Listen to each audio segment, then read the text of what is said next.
అందరికీ నమస్కారం అండి. ఆర్కే టేస్టీ హబ్ ఛానల్కి స్వాగతం. ఈరోజు చికెన్ పులావ్ ఎలా చేసానో చూద్దాం రండి.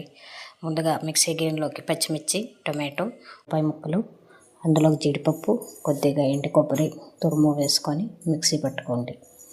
పక్కన పెట్టుకోండి. తర్వాత బాండీ పెట్టుకొని అందులోకి కొద్దిగా నెయ్యి, నూనె రెండు కలిపి వేసుకోండి. దాని తర్వాత మసాలా దినుసులు వేసి వేయించండి. వేయించిన తర్వాత అందులోకి అల్లం వెల్లుల్లి పేస్ట్ వేసుకోండి. వేసుకొని పచ్చివాసన పోయే వరకు వేయించండి. పచ్చివాసన పోయిన తర్వాత అందులోకి కొద్దిగా జీడిపప్పు కూడా వేసుకొని వేయించండి.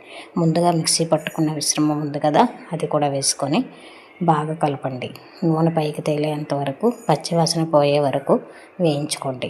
వేయించుకున్న దాంట్లోకి శుభ్రంగా కడిగి పెట్టుకున్న చికెన్ కూడా అందులో వేసుకోండి. వేసుకొని మొత్తం ఉల్లిపాయ మిశ్రమం అంతా కలిపేలా కలుపుకోండి. పసుపు, కారం, ఉప్పు, ధనియాల పొడి, జీలకర్ర పొడి, కొద్దిగా చికెన్ మసాలా, గరం మసాలా, బిర్యానీ మసాలా కూడా వేసుకొని బాగా కలపండి. అందులోకి ఒక చెక్క నిమ్మరసం కూడా వేసుకోండి. కొద్దిగా కరివేపాకు వేసుకొని నూనె పైకి తేలేంత వరకు మగ్గించుకోండి. బాగా మగ్గిన తర్వాత వీడియోలో చూపిస్తున్నట్టుగా దగ్గర పడుతుంది. అందులోకి శుభ్రంగా కడిగి పెట్టుకున్న బియ్యాన్ని అందులో వేసుకొని బాగా కలపండి.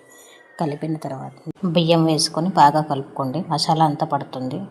నేను ఒక గ్లాసు బియ్యానికి 2 గ్లాసుల నీళ్ళు వేసుకున్నాను. వేసుకొని అందులోకి తగినంత సాల్ట్ కూడా వేసుకొని బాగా కలుపుకొని కుక్కర్ మూత పెట్టుకొని నేనైతే 3 విజిల్లు వేయించానండి. వేడి వేడి చికెన్ పులావ్ రెడీ. చాలా సింపుల్గా అయిపోతుందండి. చాలా టేస్టీగా కూడా వచ్చింది. ఒకసారి మీరు కూడా ట్రై చేయండి. నమస్తే.